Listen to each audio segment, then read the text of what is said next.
कि आपको संबोधित करें। नमस्कार साथियों, स्वच्छता की राजनीति की बात करते करते आज शराब घोटाले में इतना दलदल में फंस चुके आम आदमी पार्टी की शराब से बात करें तो एक राज्य से दूसरे राज्य तक जाती है। जहां एक और शराब घोटाले में कट्टर बेईमान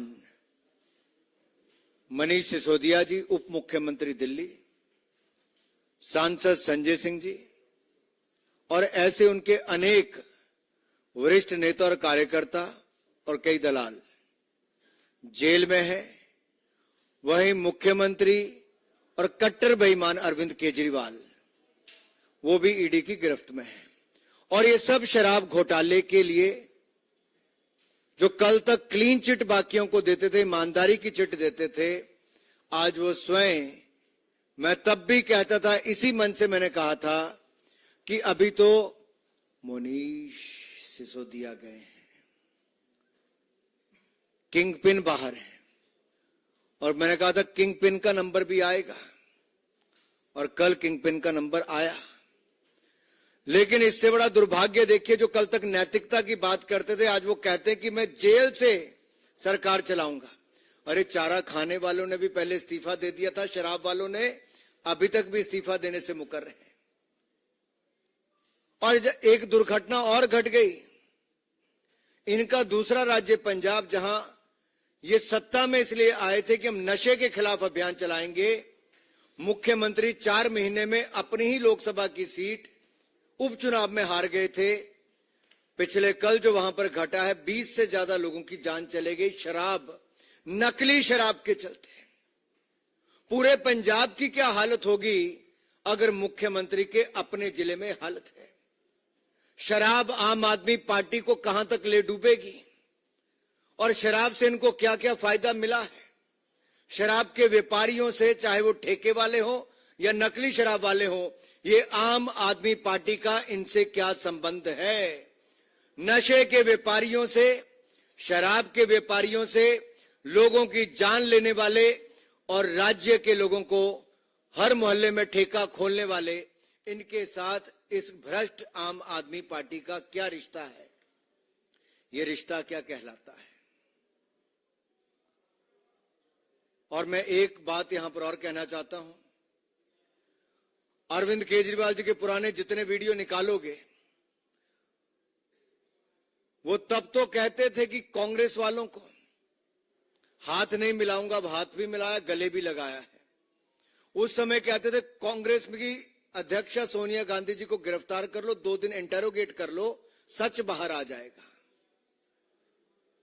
आज मेरा सवाल कांग्रेस से भी साथ में है कि कल तक तो आप सवाल खड़ा करते थे, आज वो कौन कौन से बिल में कौन कौन से कांग्रेसी छिपे, जरा बाहर आके भाई बोलो तो सही। ऐसी कौन सी मजबूरी है कि अरविंद केजरीवाल के खिलाफ बोलना या उसके सवाल खड़ा करना नहीं जरूरी है। आपने जो कंप्लेंट की थी उसी पे तो देखिए क्या हुआ है। आप क्यों नहीं ऑन करते इसको,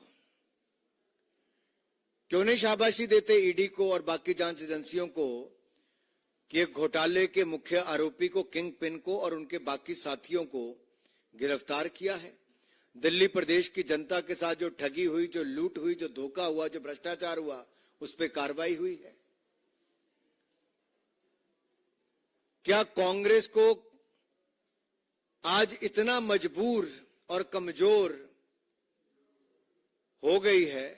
कल तक तो अजय माकन जी कहते थे कि हमारा वोट बैंक ये ले गए और इन्होंने भ्रष्टाचार के नाम पे पैसा खर्च इकट्ठा किया और फिर वोट लिया है। आज मैं पूछता हूं, वो झूठ थे अजय माकन जी या आज की कांग्रेस झूठी है? और दूसरा सीधा सवाल मेरा श्रीमान भगवंत मान जी से है, वो कहां सोए हैं किसी को पता नहीं, सत्ता के नशे में है कि किस में है किसी को पता नहीं, लेकिन जो नशे के कारण मरे हैं जहरीली शराब पी के, उस पर उनका बयान तक नहीं आया। ये कैसी सरकार है जहां का सांसद विदेश में उन ताकतों के साथ जाकर खड़ा होता है जो हिंदुस्तान के खिलाफ बोलती हैं, जो आतंकवाद का समर्थन करती हैं, वो चेहरे पे मुस्कुराहट लेकर उनके साथ चित्र खिंचवाते हैं। क्या जवाब देगी आम आदमी पार्टी इसका? ऐसी कौन सी मजबूरी है कि देश विरोधी ताकतों के साथ आपका हाथ मिलाना जरूरी है? पंजाब के चुनाव हुए तब भी आप उन्हीं ताकतों के साथ थे। अगर आपके मन में कोई सवाल हो तो आप पूछ सकते हैं।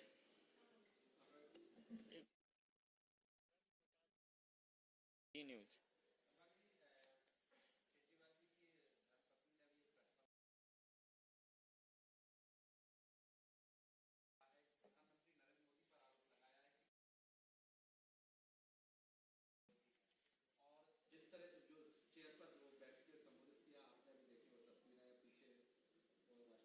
मुझे लगता है अगर आप जब माननीय प्रधानमंत्री जी गुजरात के मुख्यमंत्री भी थे तब भी उनका बयान देखिए, जांच में वो भी शामिल हुए, उस समेत भाई शामिल हुए। उन्होंने कहा देश का कानून सबसे बड़ा है, न्यायपालिका का हमें सम्मान करना चाहिए, जांच एजेंसियों का हम सहयोग करेंगे। एक वो थे जिन्होंने शुचिता की राजनीति की और तप कर निखर कर बाहर आए। आज चमकता हुआ प्रकाश नरेंद्र मोदी जी का पूरी दुनिया में दिखता है सर्वाधिक लोकप्रिय नेता के रूप में। उस समय के मुकदमे झूठे थे जिनमें से वो साफ ईमानदारी के साथ बाहर निकल कर आए। लेकिन मैं इनसे पूछता हूं जो इस नाम पे ही राजनीति में आए थे कि हम भ्रष्टाचार के खिलाफ लड़ाई लड़ेंगे और कहते थे हम कभी राजनीति में नहीं आएंगे, बेटी की झूठी कसम खाते थे, बड़ी गाड़ी नहीं लेंगे तो वो भी ले लिया, मकान नहीं लेंगे तो सबसे बड़ा ले लिया, शीश महल बना दिया, फिर कहा था सिक्योरिटी नहीं लेंगे तो 2 राज्यों की ले ली, कुछ नहीं छोड़ा। आज मेरा उनसे सवाल है कि लालू प्रसाद जी ने तो राबड़ी जी को बैठा कर गए थे, इनका क्या ख्याल है? प्रज्ञा और मुझे तो लगता है अन्ना जी के दिल को जितना दर्द हुआ होगा मैं समझ सकता हूं अन्ना जी की पीड़ा को, जो आज अपने आप को ठगा हुआ महसूस करते होंगे कि कैसे दूसरे लोगों को भी अपने बहकाकर भ्रमित करके जैसे इतने दिनों तक बाकियों को ठगा है। आज अन्ना जी को भी लगता होगा किस व्यक्ति के साथ बैठे थे जो जिसकी पूरी की पूरी पार्टी आज दलदल में डूबी पड़ी है, भ्रष्टाचार के दलदल में। क्या पीड़ा होगी इस उम्र में अन्ना जी को? देखो दर्द झलक रहा था उनके बयान से। प्रज्ञा प्रज्ञा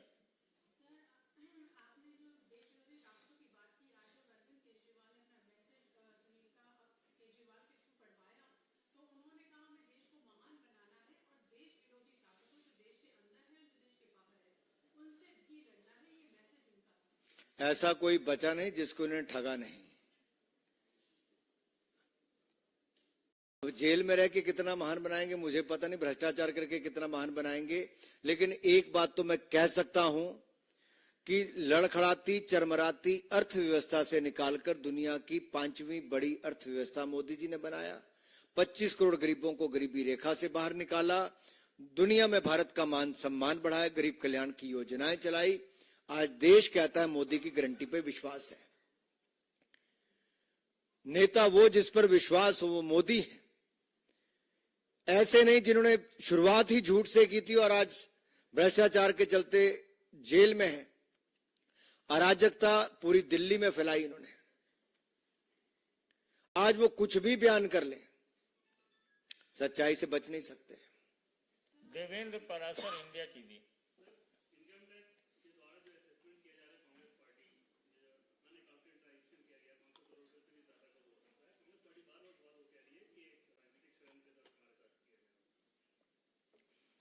मेरा आपको देवेंद्र जी सिर्फ इतना है, ये मुकदमा कब से है? कितने मौके थे इनको इसका उत्तर देने के, टैक्स देने के? जब इनकी इनकम टैक्स की छूट चलेगी फिर उसके बाद क्या किया इन्होंने इतने दिन?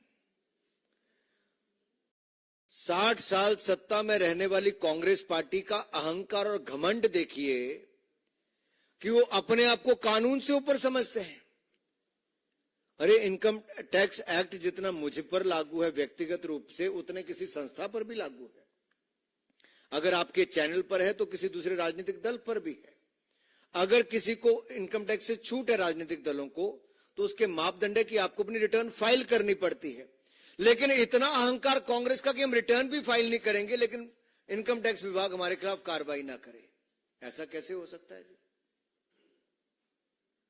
आखिरकार ये अरविंद केजरीवाल जी, आम आदमी पार्टी, कांग्रेस पार्टी अपने आप को देश के नियम कानून से ऊपर क्यों समझती है? देश की जनता को यह जानना बहुत आवश्यक है। ये वो अहंकारी घमंडी ताकतें हैं जिन्होंने घमंडिया अलायंस, इंडिया अलायंस बनाया, और ये इनके कारनामे दिखाते हैं कि अहंकार, घमंड और भ्रष्टाचार के करके आज इस स्थिति में लोग खड़े हैं। रविकांत राय, टाइम्स नव भारत।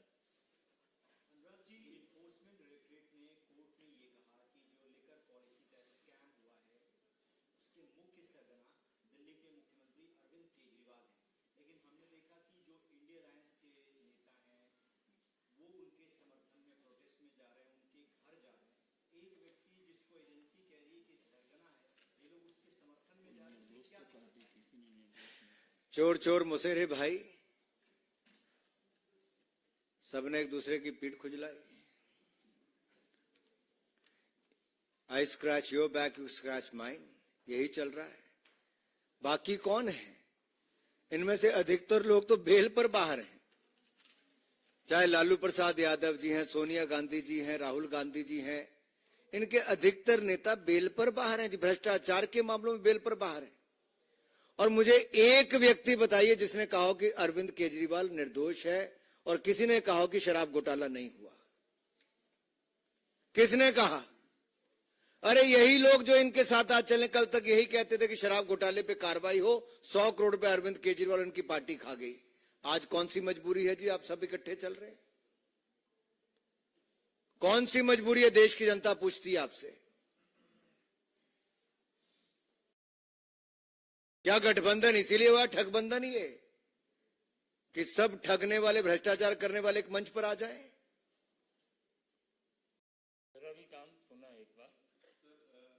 आतिशी मंत्री हैं, उन्होंने प्रेस कॉन्फ्रेंस की और ये कहा कि शरद चंद्र रेड्डी, जिनके बयान पर केजरीवाल को गिरफ्तार किया गया, उन्होंने बीजेपी को इलेक्टोरल बॉन्ड से पैसे दिए हैं 4.5 करोड़, फिर 55 करोड़, इसलिए बीजेपी अध्यक्ष पर भी कार्रवाई होनी चाहिए। मैं वैसे तो भगवान उनको थोड़ी और शुद्ध बुद्धि दे। इलेक्टोरल बॉन्ड से कोई घुस खाएगा? ये तो पार्टी के लिए चंदा अलग अलग लोग देते हैं। आपको भी दिया होगा, बाकी दलों को भी। इसमें क्या है? हमने तो पारदर्शिता लाए कि राजनीति में अगर चुनावी चंदा लेना है तो आप इलेक्टोरल बॉन्ड के माध्यम से दे सकते हो। आपको जिस राजनीतिक दल को जितना देना आप दो। हमारी देश में 303 सीटें तो केवल भारतीय जनता पार्टी की, 18 राज्यों में सरकारें एनडीए की। उसके बावजूद उसके प्रोपोर्शनेट अगर आप चंदा गिनोगे तो बहुत कम है। अकेली तृणमूल पार्टी को कितना, 1400-1500 करोड़ से ज्यादा का चंदा है, शायद 1600 करोड़। एक राज्य में सरकार, गिने चुने एमपी, उनसे 10 गुना ज्यादा एमपी हमारे पास हो, 15 गुना ज्यादा। अब कहां की कोई लॉजिक तो हो? ये अपना मजाक उड़ा रहे हैं जी। अब इनको हो गया, वो अंदर गया तो कौन उसका ज्यादा सगा बनेगा तो मैं मुख्यमंत्री बन जाऊंगा। आजकल होड़ लगी है, एक नेता सड़क पे कूदता है, एक प्रेस कॉन्फ्रेंस करता है कि मुझे मुख्यमंत्री कोई बनाते। पर उनको क्या पता, भाभी भी आज पर्ची लेके बाहर आई हैं। हिमांशु, आज तक।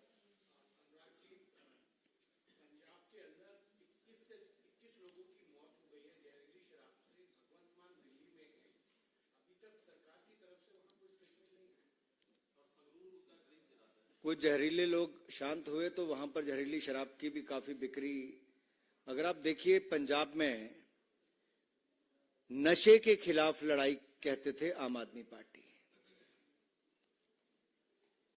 और सत्ता के नशे में चूर आज शराब माफिया के ऊपर नकेल नहीं कस पा रहे। मुख्यमंत्री के गृह जिले में अगर 21 लोगों की मृत्यु हो जाती है, मुख्यमंत्री कहां है किसी को पता ही नहीं है। सरकार कौन चला रहा है? ये तो पंजाब वाले पहले कहते दिल्ली से रिमोट कंट्रोल से चलती थी, रिमोट कंट्रोल वाला खुद जेल में है। तो मैं आपको हिमांशु जी क्या जवाब दूं इसका?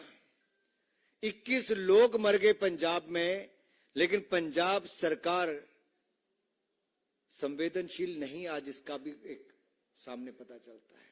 नशे के व्यापारियों को, शराब के व्यापारियों को किस तरह से समर्थन मिलता रहा, आज उसका एक और उदाहरण सामने आया है।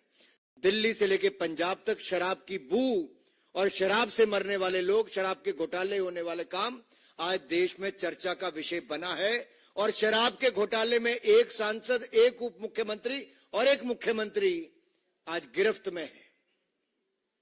कैसी सरकार है ये, जिसका पहले स्वास्थ्य मंत्री जेल में रह के 1.5 साल जेल में रह के मंत्रालय चला रहे थे, जेल मंत्री जेल में था, आज मुख्यमंत्री गिरफ्त में है और वो कहते हैं कि मैं जेल से रह के सरकार चलाऊंगा।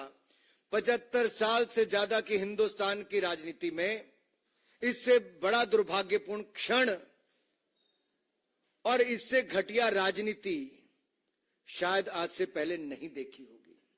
मैंने पहले भी कहा, चारा घोटाले के आरोपी लालू जी इस्तीफा देके चाहे राबड़ी जी को बना गए थे, लेकिन इस्तीफा तो दिया था।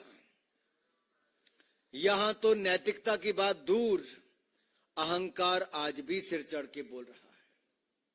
धन्यवाद। अंतिम प्रज्ञा है कोई?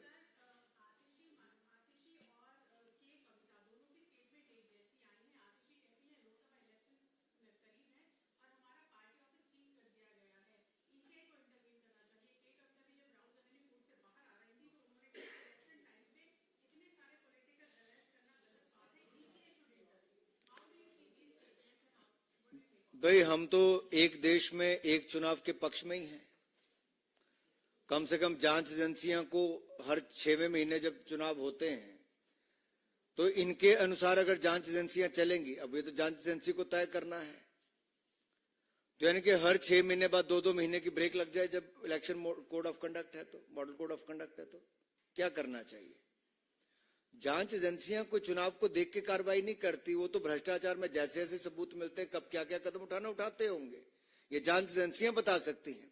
लेकिन एक बात सच्ची है, मोदी जी ने कहा था ना खाऊंगा ना खाने दूंगा। आज देश के लोगों को एक बात का संतोष है कि जो भ्रष्टाचार करते हैं, जॉब के बदले जमीन